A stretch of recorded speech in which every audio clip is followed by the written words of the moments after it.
Shalom semuanya. Shalom. Duh, masih lemes ini suaranya. Sekali lagi ya. Shalom semuanya. Shalom. Haleluya. Mari kita siapkan hati dan pikiran kita. Kita akan mulai ibadah kita. Tapi sebelumnya mari kita bersatu dalam doa. Terima kasih Bapa, terima kasih Yesus. Kami sangat bersyukur Bapa untuk setiap campur tangan-Mu dalam kehidupan kami. Terima kasih Bapa, Engkau masih memberikan nafas kehidupan bagi setiap kami Bapa. Bapa, kami menyerahkan semuanya ke dalam tangan kuasa-Mu Bapa. Kami siap untuk menyembah Engkau, memuji Engkau Bapa. Terima kasih Yesus, kami menyerahkan ibadah ini dari awal pertama hingga akhirnya hanya di dalam nama Tuhan Yesus. Haleluya, amin. Haleluya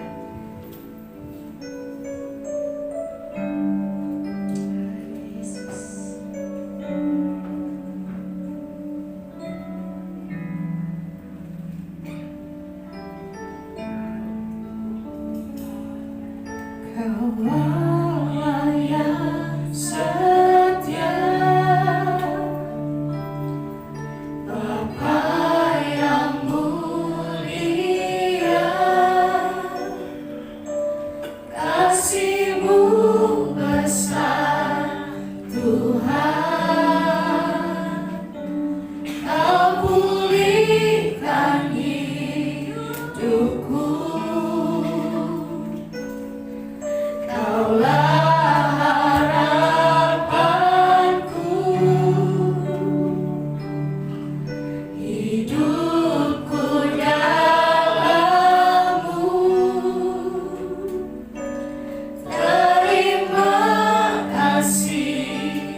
Segenap hatiku menyembahmu Yesus. Ku bersyukur padamu dengan peganganku Allah. Segala kebaikanmu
kasih setiamu di dalam hidupku, ku bersyukur.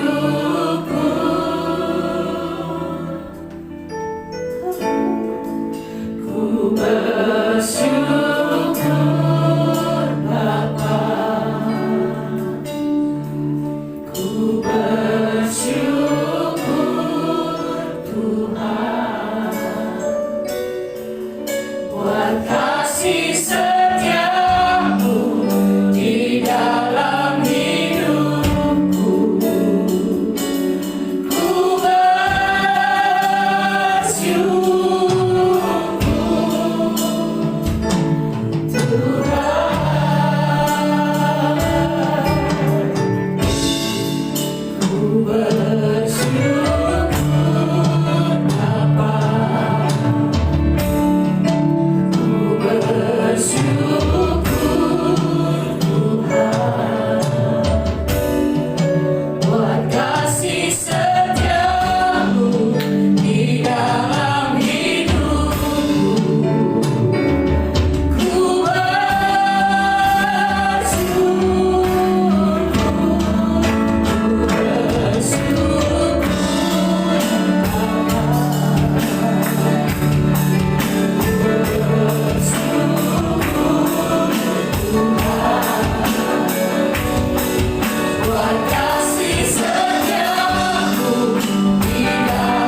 Kau memenari buat Tuhan seperti kau menari buat Tuhan. Amin.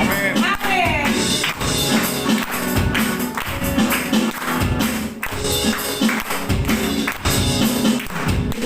Hal yang ada di dalamku bukan menari seperti tidak menari. Bila roh Allah ada di dalamku bukan menari seperti tidak menari. Bukan menari, bukan menari, bukan menari seperti tidak menari. Bukan menari, bukan menari, bukan menari seperti tidak menari. Di dalamku bukan menari seperti tidak menari. Bila roh Allah ada di dalamku bukan menari seperti tidak menari. Bukan menari, bukan menari, bukan menari seperti tidak menari. Bukan menari, bukan menari, bukan menari seperti tidak menari. Bukan menari, bukan menari, bukan menari seperti tidak menari. Bukan menari, bukan menari, bukan menari seperti tidak menari. Bukan menari seperti tidak menari. Bukan menari seperti tidak menari. Haleluya. Masih semangat? Masih semangat? Amin. Boleh silakan duduk kembali. Haleluya. Mari, tiba saatnya kita akan mendengarkan kebenaran firman Tuhan. Mari kita siapkan hati dan pikiran kita. Kita akan mendengarkan firman Tuhan. Haleluya Yesus. Terima kasih Bapak.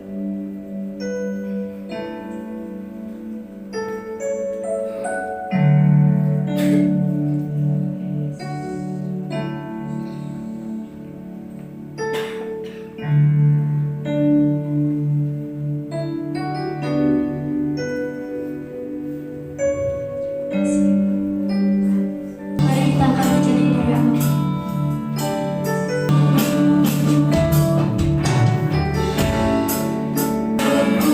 Mari Bapak Ibu saudara Wajahmu dan berseru, pertolonganku datang darimu. Peganglah tanganku, jangan lepaskan. Kaulah harapan dalam hidupku. katakan sekali lagi. Bukanlah wajahmu dan berseru, pertolonganku datang darimu. Peganglah tanganku, jangan lepaskan. Kaulah harapan dalam hidupku.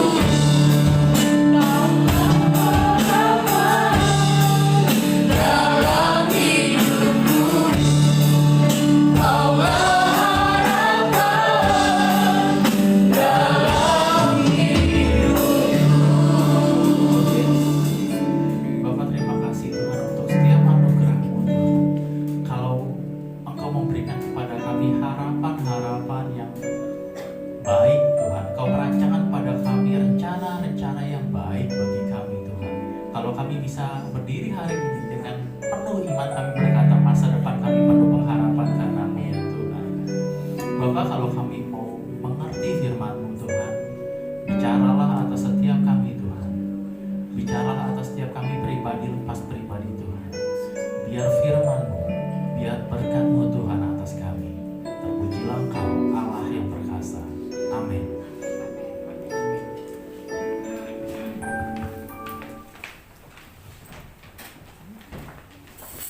Ya, shalom saudara. Shalom. Terima kasih karena sudah duduk sebelum dipersilakan. Ya, kalau hari ini kita mau bahas salah satu pahlawan dalam Alkitab yang sebetulnya kita udah sering kali dengar di sekolah minggu, namanya Gideon. Kita buka di Hakim-Hakim 6.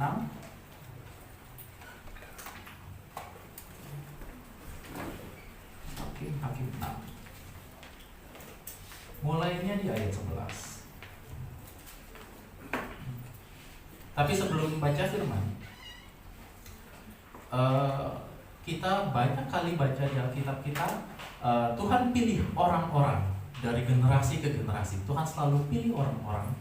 Yang anehnya, setiap kali Tuhan pilih orang, bukan orang yang hebat, orang yang gak bisa apa-apa, orang yang ngomongnya gak lancar, orang yang seperti Gideon yang rendah diri, orang yang kemampuannya nggak terlihat, gitu. Tuhan ketika pilih orang, dia pilih orang yang bukan siapa-siapa. Sampai kemudian Tuhan pakai, lalu orang-orang ini mulai dikenal.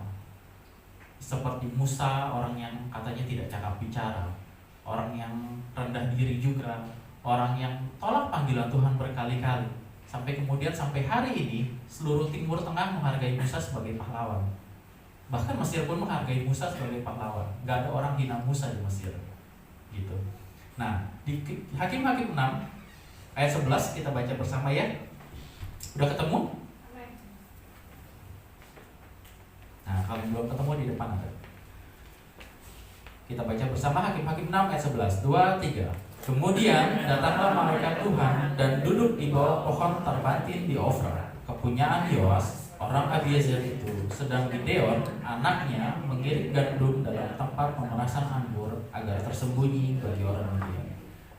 Ayat ini cerita apa sih? Di ayat 1 dibilang begini, tetapi orang Israel melakukan apa yang jahat di mata Tuhan. Lalu kemudian Tuhan menyerahkan mereka ke tangan orang Midian.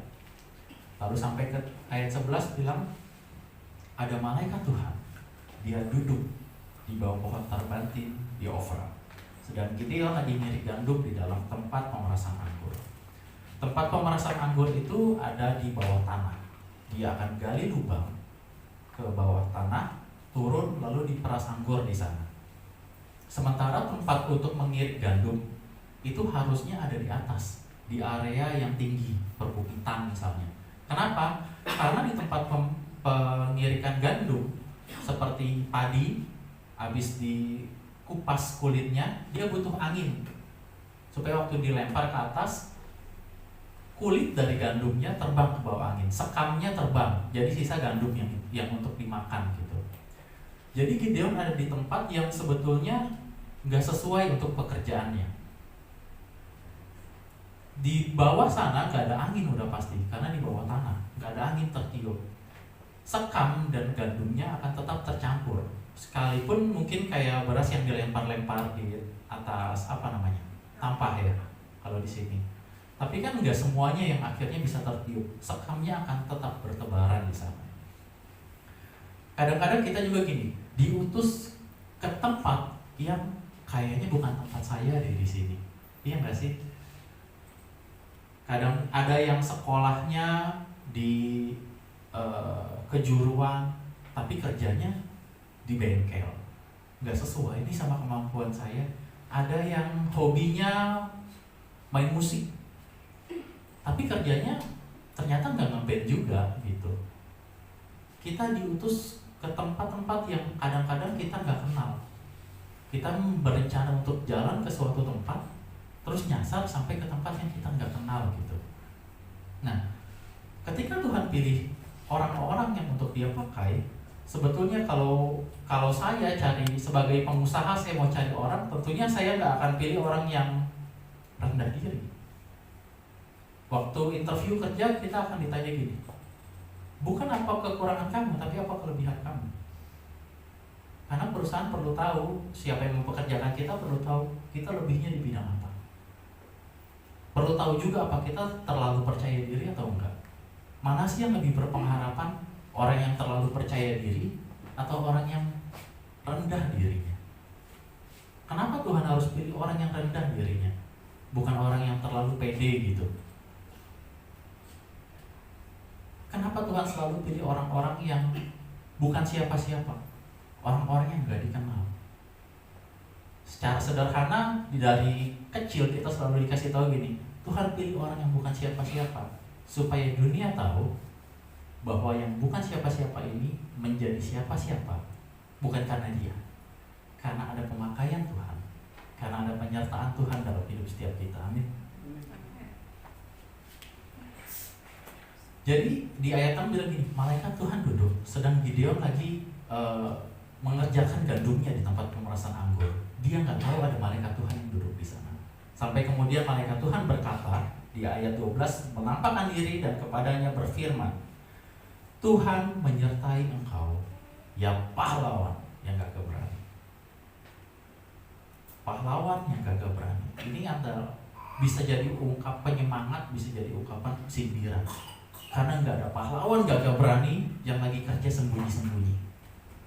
Nggak ada orang gagah berani yang sembunyi karena takut sama orang Midian. Nah, ketika Gideon sedang bersembunyi, Tuhan dengan malaikatnya, melalui malaikatnya berfirman, Tuhan menyertai engkau. Hari ini firman Tuhan juga berkata kepada Bapak Ibu Saudara, Tuhan menyertai engkau. Amin. Ini adalah panggilan kepada setiap kita sebetulnya. Ketika Gideon dipanggil Tuhan, Tuhan menyertai engkau, pahlawan yang gagah berani. Kita juga sebetulnya dipanggil Tuhan. Tuhan menyertai engkau. Untuk apa? Panggilan Gideon adalah untuk membebaskan bangsa Israel. Panggilan kita untuk apa? Secara umum Alkitab bilang begini, pergilah, jadikan semua bangsa muridku. Panggilan kita adalah untuk menjadi murid dan memuridkan. Itu panggilan kita untuk semua orang percaya secara umum. Tapi secara khusus Tuhan taruh sesuatu khusus untuk Pak Parlan, ada panggilannya sendiri. Untuk Siska dia punya panggilan sendiri. Untuk Pak Sion dia kasih panggilannya sendiri. Tuhan mengerjakan kita sebagai sesuatu yang spesial. Nggak ada orang yang seperti kita sekarang ini, di masa lalu atau di masa yang akan datang. Karena Tuhan tempatkan kita di posisi yang khusus, dengan panggilan yang khusus, dengan kemampuan yang Tuhan kasih khusus. Ada talenta khusus yang diberikan untuk menjalani panggilan itu sebetulnya. Nah, ketika Gideon sedang ketakutan, malaikat Tuhan bilang gini, Tuhan menyertai kau pahlawan yang gagah berani. Yang Tuhan lihat bukan kita di masa sekarang ternyata. Waktu Tuhan bilang pahlawan yang gagah berani, Tuhan lihat potensi Gideon bisa sampai kemana. Kita semua punya potensi masing-masing. Mungkin seringkali kita dinilai dengan cara pandang yang umum. Ya. Ada quote bilang, saya lupa yang bilang siapa ya. Ada quote bilang gini, kita nggak bisa menilai hebatnya ikan dari kemampuannya memanjat pohon. Karena untuk menilai ikan, kita harus nilai dia dari kemampuannya berenang di bawah air. Seperti kita punya pendidikan sekarang, semua dinilai secara umum. Ada anak yang keseniannya bagus, tapi matematikanya jelek. Terus kita bilang, kamu gak bisa, kamu bodoh gitu. Padahal dia hebatnya bukan di matematika, Tuhan tempatkan dia di kesenian gitu. Waktu kita sedang bersembunyi dalam kekurangan kita, percayalah Tuhan berikan kamu kelebihan di satu titik, di satu kasus tertentu yang Tuhan mau pakai kamu mungkin di sana. Saya nggak tahu pemakaian Tuhan atas hidup saudara di bagian mana, tapi saya percaya Tuhan bisa pakai kamu ketika kamu mau untuk dipakai oleh Tuhan. Agak bergema ya. Nah, di ayat 13 kita lanjut. Jawab Gideon kepadanya, Tuhan. Kita berhenti dulu sampai sini. Tuhanku, saya tertarik. Saya teringat, baru aja ingat ada seorang gembala dia khotbah. Saya suka dengar khotbah.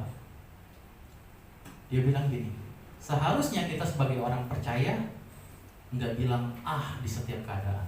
Kita harusnya bilang puji Tuhan.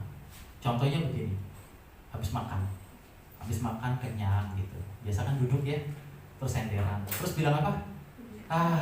Kenyang. Iya nggak sih? Ada nggak yang begitu? Dia bilang, kenyang. Habis jalan jauh, habis kerja pulang, capek. Habis duduk lamaan, tidur lama banget rebahan, guling-guling, terus bangun, pegel gitu ya. Padahal kita bisa aja bilang, puji Tuhan, kenyang. Puji Tuhan, aku capek hari ini. Artinya apa? Aku punya kerjaan loh hari ini. Puji Tuhan, badan nih terasa pegel. Artinya apa? Tuhan kasih kita waktu untuk istirahat. Hidup itu kayak balapan.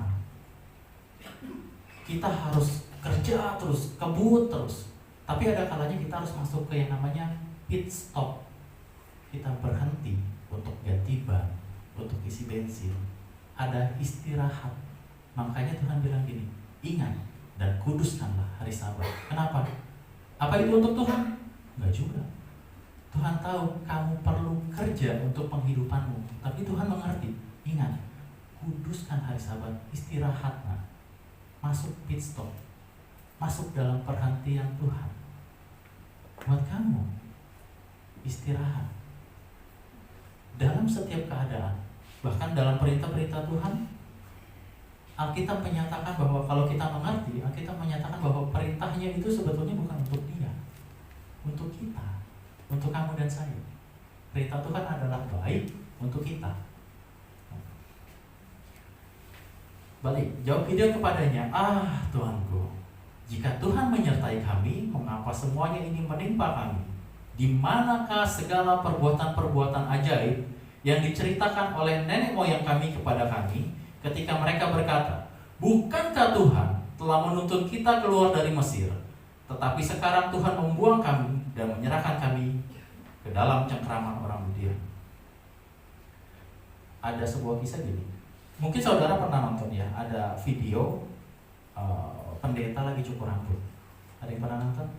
Pendeta lagi cukur rambut, terus habis ngobrol-ngobrol, biasa ya tukang cukur kan suka ngajak ngobrol biar nyaman gitu.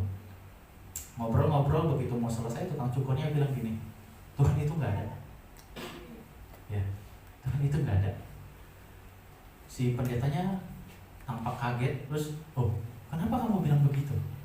Tukang cukurnya bilang gini, kalau Tuhan itu ada, kenapa ada begitu banyak kesusahan?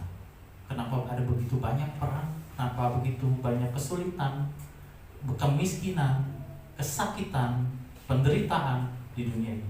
Kalau Tuhan itu ada, kenapa semua itu boleh terjadi? Di video itu pendeta cuma merenung, dia bingung mau jawab apa. Selesai dicukur, rambutnya bagus, dia bayar, dia keluar. Waktu keluar dari pintu, mau jalan, dia nengok ke sebelah kanan, ada orang yang rambutnya berantakan, gondrong, tidurnya mungkin gak terurus di jalanan. Terus dia bawa orang ini masuk ke tukang cukur tadi, ke barbershop. Terus dia bilang gini, tukang cukur itu gak ada. Gantian tukang cukurnya yang bingung. Kenapa? Kalau tukang cukur itu ada, kenapa ada orang yang rambutnya panjang, berantakan, gak keurus, kusut, banyak kutu dan sebagainya? Tukang cukur cuma bilang gini, loh, karena dia gak datang sama saya. Kalau dia datang sama saya akan cukur rambutnya, saya akan buat rambutnya rapi, terurus. Tuhan juga begitu. Kenapa ada begitu banyak kesusahan? Karena kadang-kadang seringkali kita nggak datang sama Tuhan. Karena Tuhan nggak menyelesaikan masalah kita dengan instan. Kita suka sesuatu yang instan, yang habis cukur langsung rapi. Kita suka makanan yang instan, yang habis masak langsung jadi gitu, nggak repot-repot. Kita suka hidup yang instan. Kita suka kenyamanan, kekayaan yang instan. Tapi Tuhan bilang gini, aku suka proses kamu untuk sampai ke sana. Karena yang Tuhan suka bukan hasil yang kita dapat. Tuhan suka membentuk kita menjadi murni. Tujuannya apa sih? Kita ini mau mempelai Kristus loh. Masa raja di atas segala raja mau nikah sama orang yang gak keurus, yang hidupnya berantakan? Makanya dia bilang gini, Tuhan memurnikan kita seperti emas. Tuhan mencintai proses yang terjadi untuk setiap kita. Kejadian tulis begini. Hal pertama yang Tuhan lakukan berdasarkan ayat, bukan urutan kejadian. Berdasarkan ayat, kitab Kejadian bilang gini. Hal pertama yang Tuhan lakukan untuk manusia, Tuhan memberkati mereka. Pertama, memberkati mereka. Perintah pertama, beranak cuculah. Artinya apa? Hal pertama yang terjadi di Kejadian untuk manusia berdasarkan ayatnya adalah Tuhan membentuk lembaga keluarga. Tuhan memberikan pernikahan. Hal terakhir untuk manusia di kitab Wahyu tulis apa? Ada perjamuan kawin anak domba. Ini loh surat cintanya Tuhan buat kita. Berapa banyak yang masih baca Alkitab sekarang? Masih baca Alkitab. Kalau zaman dulu itu katanya pacaran masih pakai surat cinta. Katanya, zaman saya mah enggak. Zaman saya udah pakai WA, pakai SMS. Sempat SMS terus ganti. Saya banyak dengerin curhat orang-orang zaman dulu yang masih pakai surat cinta, yang masih pakai mak comblang, titip-titip surat, anterin dong gitu. Yang kalau pacaran bertiga sama mak comblangnya diajak juga. Ya, iya nggak sih, bener nggak sih? Katanya sih begitu ya. Yang kalau pacaran bertiga, cowok sama ceweknya jauhan, belum makan, mak comblangnya harus makan duluan. Katanya begitu. Terus ada yang masih nyimpen surat cintanya diikat, masih suka dibaca-baca gitu. Ada saya sempat kenal seorang bapak tua yang istrinya itu udah nggak ada, tapi surat cinta dari istrinya masih ada. Manis sekali gitu ya. Saya kira saya berdoa untuk kita semua bisa begitu ya di hari tua ya. Kita tetap berpegang pada mengingat cinta masa muda. Kita Amsal bilang gini, pada cinta masa mudamu, pada istri masa mudamu. Bukan istri muda, istri masa mudamu. Istri satu, itu udah lebih dari cukup. Kenapa? Mertuanya 2. Kalau istri 2 kan mertuanya 4, lebih banyak masalah. Nah, jadi Gideon mengucapkan kalimat yang pesimis. Ayat sebelumnya bilang pahlawan yang gagah berani, tapi Gideon mengucapkan kalimat yang I'm not a hero, saya bukan pahlawan gitu. Kenapa Tuhan bilang saya pahlawan? Saya ketakutan. Di ayat setelahnya malah malaikat Tuhan bilang gini, pergilah kamu tidak akan mati. Kenapa? Karena dia tahu Gideon ini takut mati. Bukan cuma dia itu minder, bukan cuma dia pengecut, dia takut mati. Di ayat setelahnya kalau dibaca terus nanti ada malaikat Tuhan bilang, pergilah. Karena Gideon punya konsep yang salah tentang Tuhan. Dia berpikir kalau Tuhan ada, seharusnya Tuhan yang menjaga bangsa Israel. Di ayat 1, padahal dibilang karena bangsa Israel melakukan apa yang jahat, makanya Tuhan menyerahkan. Kenapa sih? Ini sebetulnya bicara tentang asal mula dosa. Kalau ada yang biar saya kasih tahu. Asal mula dosa. Apa sih asal mula dosa? Dosa pertama kali muncul di kitab Kejadian. Ketika Adam dan Hawa makan buah yang Tuhan larang untuk dia makan. Apa hubungannya buah dan dosa? Begini. Ketika Tuhan bilang gini ke Adam, jangan makan buah yang itu, yang dari pohon itu, jangan kamu makan. Tuhan bilang gini, yang benar adalah kamu jangan makan itu. Stop di situ dulu. Lalu kemudian Hawa digoda oleh ular, dia ambil, dia makan dan dia kasih Adam dimakan juga. Lalu itulah dosa pertama. Kenapa itu disebut dosa pertama? Kenapa makan buah itu menjadi dosa? Karena gini, kita memutuskan apa yang baik untuk kita. Apa itu salah? Enggak sebetulnya. Masalahnya adalah gini, Tuhan bilang gini, kalau kamu makan itu nggak baik buat kamu. Jangan makan. Terus dengan kita makan kita bilang gini, enggak, Tuhan salah, ini baik untuk saya, kita makan. Itu dosa. Bukan karena makan buahnya, prinsipnya. Dosa itu ketika Tuhan bilang ini baik untuk kamu, ini jangan ya.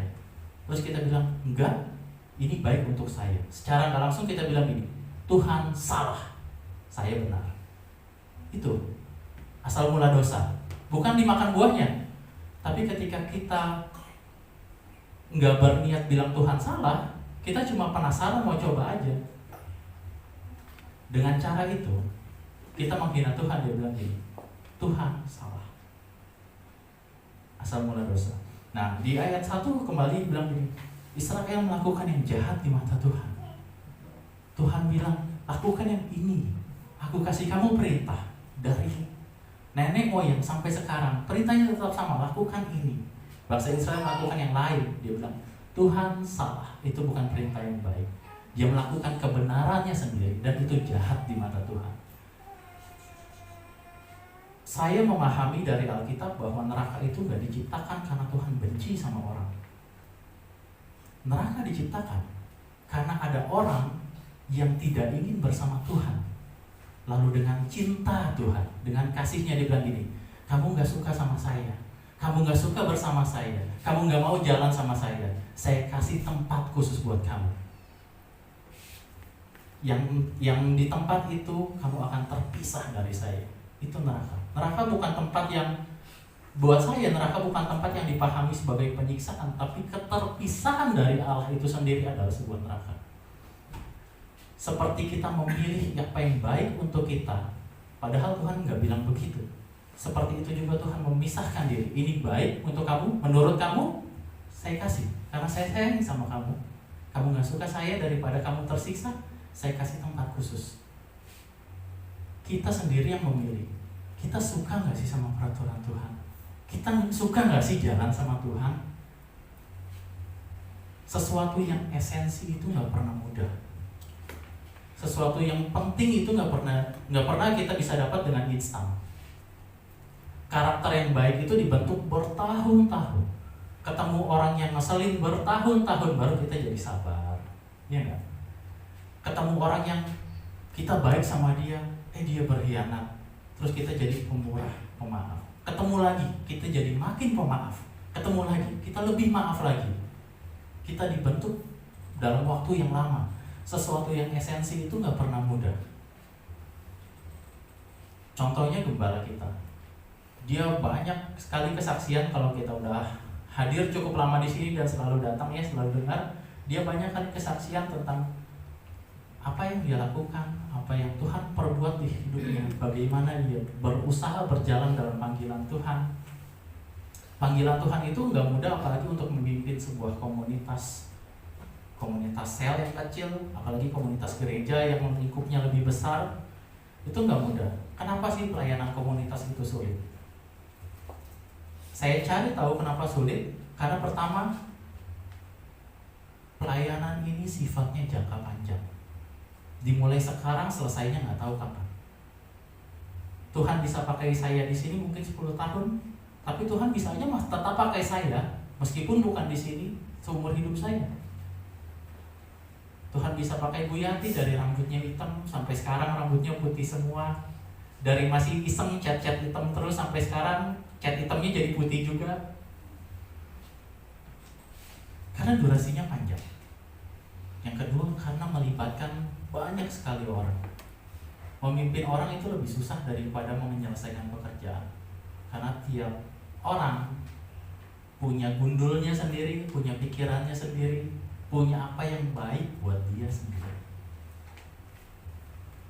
Dan yang ketiga, karena hasilnya nggak kelihatan di masa sekarang.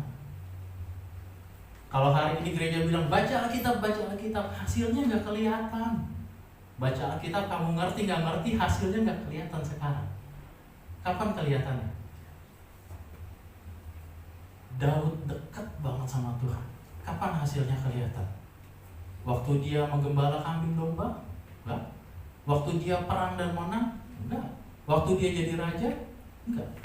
Waktu Salomo anaknya jadi raja, baru hasil didikannya Daud kelihatan di situ. Hasilnya nggak kelihatan sekarang.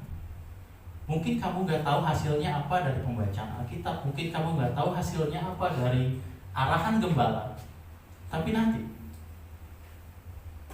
firman Tuhan bilang gini, anak yang ditanam di bait Tuhan akan bertunas di pelataran.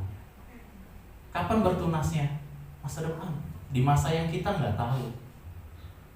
Waktu kita udah mungkin udah pensiun kerja, anak-anak baru mulai mandiri, baru kita bisa lihat, oh ini perbuatan Tuhan. Saya ikut Tuhan selama ini, Tuhan pelihara, bukan saya, keturunan saya Tuhan pelihara. Amin. Nah, apa yang esensi itu nggak mudah. Contoh lagi, esensi memberi. Apa sih intinya memberi itu apa? Korban. Memberi sampai terasa sakit, Alkitab tulis, itu nggak mudah. Esensi melayani, apa esensinya? Memberikan hidup. Melayani Tuhan itu bukan yang ada di sini, main musik, nyanyi, menyambut jemaat. Bukan. Melayani Tuhan itu memberikan hidup. Waktu kita melayani Tuhan artinya gini, untuk setiap orang yang Tuhan taruh di hidupmu, untuk setiap orang yang begitu menyebalkan kamu, waktu kamu berikan hidup untuk Tuhan, Tuhan bilang maafkan, kamu maafkan. Kalau ada orang hutang sama kamu, dia nggak bayar, Tuhan bilang gini, uang itu punya aku titipkan untuk kamu kelola, lepaskan.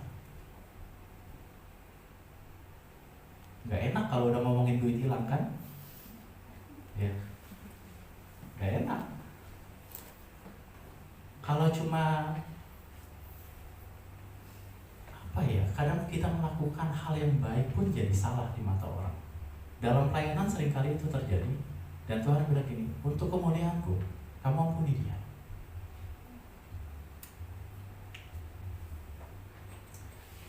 Nah, kita lanjut lagi ya. Di ayat 14, Hakim-Hakim 6 ayat 14. Lalu berpalinglah Tuhan kepadanya dan berfirman, pergilah dengan kekuatanmu dan selamatkan orang Israel dari cengkeraman orang Midian. Bukankah aku mengutus engkau? 2 kali. Ini yang kedua kalinya firman Tuhan bilang gini, aku mengutus engkau. Tapi di ayat sebelumnya gini, pergilah dengan kekuatan. Ada bagian yang Tuhan, ada bagian yang kita. Kalau Tuhan bilang gini, kalau Tuhan utus kita ke suatu tempat, bukan Tuhan yang berjalan, bukan Tuhan yang mengerjakan sesuatu, tapi Tuhan bilang gini, pergilah dengan kekuatan. Artinya apa? Kita yang mengerjakan, Tuhan yang menyertai. Dengan kekuatan siapa? Dengan kekuatan kita, tapi dengan kekuatan Tuhan juga menyertai kita. Bukan Tuhan yang mengerjakan. Betul, dia turut bekerja, tapi di dalam kita, dengan tangan kita. Tuhan gak mengerjakan sesuatu di dalam kamu untuk terus diam di dalam. Makanya dibilang bangkit jadi teranglah, sebab terangmu sudah datang.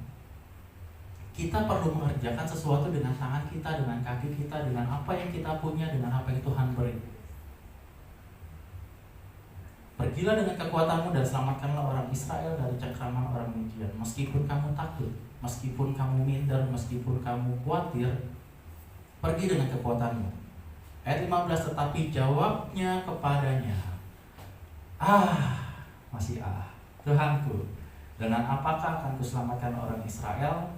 Ketahuilah, kaumku adalah yang paling kecil di antara suku Manasye, dan aku pun seorang yang paling muda di antara kaum keluargaku.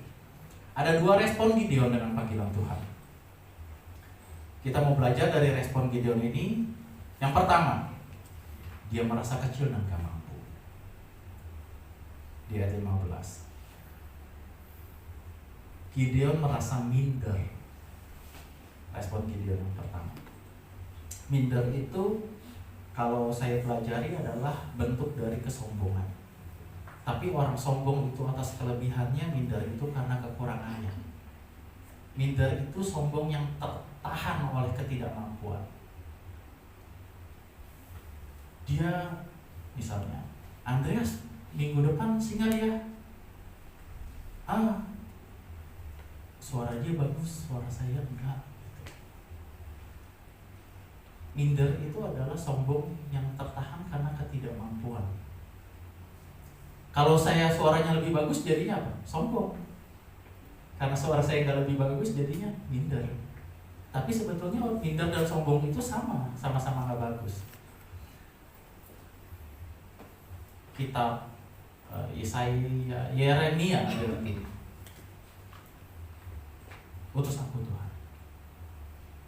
Bukan sombong, bukan terlalu pede, tapi kemana aku pergi, asal Tuhan menyertai, aku ada di sana. Apa sih pekerja yang profetik? Apa sih jemaat yang profetik? Profet itu nabi ya. Apa sih jemaat yang kenabian? Jemaat yang kenabian adalah jemaat yang mempersiapkan dirinya supaya nanti ketika Tuhan kasih tahu kegerakan Tuhan mau terjadi di sini, jemaat sudah pindah. Saya siap di sini Tuhan, pakai aku. Itu jemaat yang profetik. Tapi kita nggak bisa jadi jemaat yang profetik, jemaat yang kenabian. Kenapa? Karena nabi itu mendengar suara Tuhan. Artinya apa? Tuhan mau pakai dia dan dia bersedia dipakai. Artinya apa? Tuhan mendekat dan nabinya juga mendekat sama Tuhan. Dia mendengar suara Tuhan. Gembala bicara dan domba-dombanya tahu itu suara gembala. Itu. Makanya jadi jangan mau percaya sama pendeta, jangan mau percaya sama siapapun yang khotbah di sini, karena siapapun yang khotbah bisa jadi salah. Banyak kok gereja yang punya pesan sponsor, iya kan? Yang gembala di belakangnya banyak pengusaha, titip ya pesan ini ya. Makanya jemaat perlu bagi kita untuk jadi jemaat yang profetik, yang mengerti pesan Tuhan, yang paham bahwa ini loh maunya Tuhan. Dia khotbah kayaknya nggak begitu deh harusnya. Tuhan yang saya kenal nggak gitu tuh. Gitu. Pertama, minder, respon Gideon. Ayat 16. Berfirmanlah Tuhan kepadanya, tetapi akulah yang menyertai engkau. Lagi, yang ketiga kali Tuhan bilang menyertai engkau. Sebab itu engkau akan memukul kalah orang Midian itu sampai habis. Ayat 17. Maka jawabnya kepadanya, sekiranya aku mendapat kasih karunia di matamu, maka berikanlah kepadaku tanda bahwa engkau sendirilah yang berfirman kepadaku. Respon Gideon yang kedua, ragu. Respon yang pertama minder, yang kedua ragu. Ternyata gini, obat minder itu bukan percaya diri. Cara orang yang minder untuk berhenti dari mindernya itu bukan pede, tapi beriman. Orang minder itu bukan karena dia nggak pede. Mungkin dia pede, tapi dia nggak percaya kalau Tuhan mau pakai dia di situ. Banyak orang tanya, saya bisa ngomong di depan begini gitu, berarti saya orangnya pede, berarti orangnya saya dari dulu banyak bicara dan sebagainya. Tapi enggak. Pertama kali saya bicara ada di Komsel Youth waktu itu. Saya dipilih untuk bicara dan saya nggak bilang enggak. Saya bilang iya, oke. Pulang dari situ baru saya bingung ngomong apa besok gitu ya. Saya kebingungan. Saya cari bahan, saya tulis di kertas bolak-balik 2 lembar. Begitu sampai di Komsel yang isinya cuma 6 orang waktu itu, saya ambil kertas saya 2 lembar bolak-balik. Dari situ bahan saya 10 menit saya ngomong selesai. Gak ngerti mau ngomong apa. Padahal saya dikasih waktu 20 menit. 10 menit udah ngeblank, bahan saya habis. Tapi dari situ saya belajar gini, Tuhan saya nggak mau, tapi saya mau. Banyak orang Tuhan saya nggak mampu terus berhenti. Padahal bisa jadi Tuhan taruh kita di situ untuk pemakaiannya. Kita nggak bisa lihat sesuatu yang Tuhan inginkan, tapi kita bisa percaya. Obatnya itu apa? Beriman dulu. Kalau Tuhan mau pakai saya di sini, oke, saya jalan Tuhan. Satu minta saya, kamu sertai ya. Kalau Tuhan nggak beserta, saya nggak akan berjalan. Nah, obat minder ternyata bukannya pede, tapi beriman. Kita seringkali bandingkan diri sendiri sama orang, makanya kita nggak pede. Kita seringkali lihat kelebihan orang, terus lihat kekurangan kita. Padahal kelebihan kita pun orang lain nggak punya. Kita lebih fokus sama apa yang keren buat orang. Wih, main musik keren, tapi nggak pede. Kenapa? Saya bisanya main gitu-gitu aja. Yang main musik tuh jago-jago gitu ya. Karena kita lihat kelebihannya di bermusik. Coba pemusik disuruh nyanyi, belum tentu bagus. Meskipun ada juga yang bagus. Coba pemusik disuruh bicara, disuruh tukeran peran sama kita, belum tentu bisa. Karena kita kebiasaan membandingkan kelebihan orang lain yang terlihat oleh kita dengan kekurangan kita yang orang lain pun nggak tahu. Waktu saya mau habis. Ayat 18, cepat aja.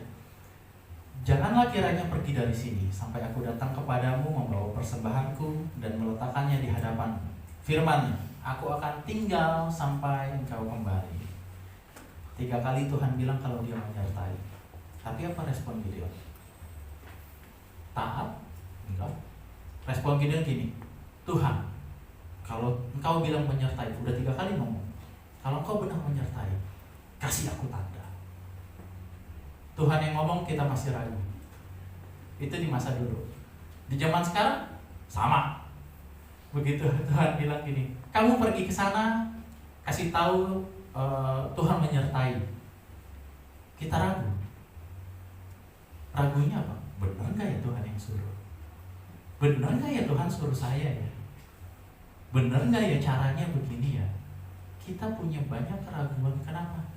Karena ketika Tuhan kasih perintah, hidup kita terganggu. Jujur aja. Kalau Tuhan bilang gini, kamu dirikan komsel ya di rumah kamu ya, berjalan ya 1 tahun ya gitu. Yang bikin kita ragu bukan karena komselnya. Benar Tuhan di rumah saya. Iya nggak sih? Jujur aja. Karena kenapa? Itu mengganggu hidup saya. Orang-orang datang, saya harus nyamu, saya harus beres-beres rumah. Selesai mereka pulang, saya masih beres-beres rumah. Dan konstan terjadi terus-menerus. Itu mengganggu hidup saya.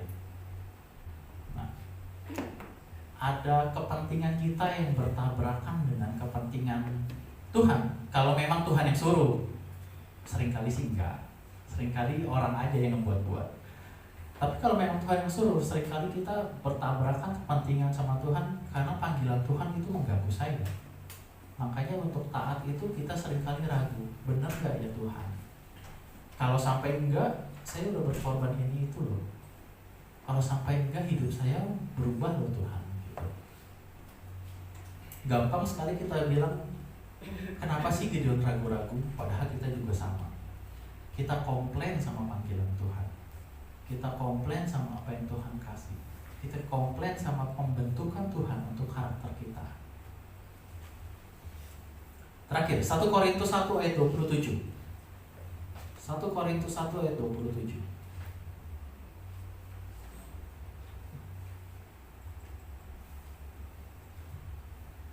Ya. Baca sama-sama ya. 2, 3. Tetapi apa yang bodoh bagi dunia, Bagi Allah memerlukan orang-orang beriman, dan apa yang lemah bagi dunia dipilih Allah untuk memerlukan apa yang kuat. saya mau bilang, kalau Tuhan mau pakai Anda, jawab panggilan Tuhan. Jangan minder, jangan ragu. Posisikan diri kita tersedia untuk Tuhan pakai. Kadang-kadang Tuhan mau pakai, kitanya yang gak siap. Kita siapkan diri supaya ketika panggilan Tuhan datang, kita tinggal bilang, oke Tuhan, aku jalan. Gitu. Gereja itu punya masa-masa yang cukup sulit selama 2 tahun terakhir COVID. Sekarang COVID mulai naik lagi ya. Gereja yang bertahan, itu saya cari-cari gereja yang bertahan punya minimal ada punya 2 kesamaan. Yang pertama itu dia punya hubungan setiap pribadinya kuat. Gereja yang bertahan.